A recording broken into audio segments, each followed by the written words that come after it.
too. So he Jesus returned to the city. He became hungry, and then he saw a fig tree that doesn't have any fruit, only leaves, and then he withered it.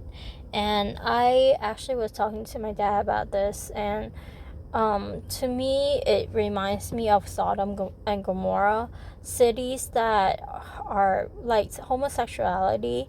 And when it gets to a point where homosexuality is pervasive and it is a common practice, that is actually when there's like, I think, a city or that population is considered to be non-fruitful.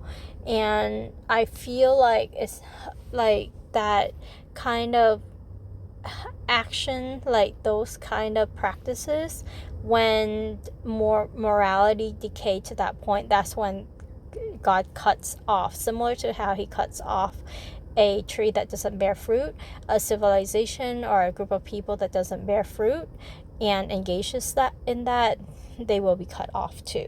And so I think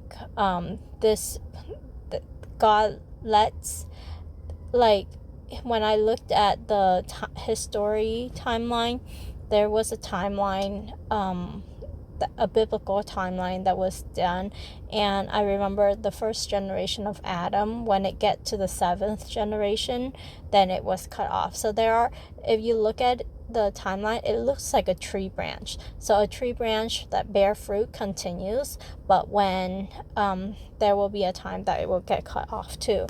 And so I think like that's why God is so, that's one of the reasons why God is so against that sin of homosexuality. And then, but then he's not for, like, people being promiscuous and having babies all over the place. That's not fruitful to him either. He wants people that love him and follow his commandments. And then, but then the thing that is surprising is he talked about faith being in this. Like, it seems like this miracle required faith, and that was what he was referring to, that the faith needed to do this miracle, that someone can say to the fig tree, wither, or move the mountain.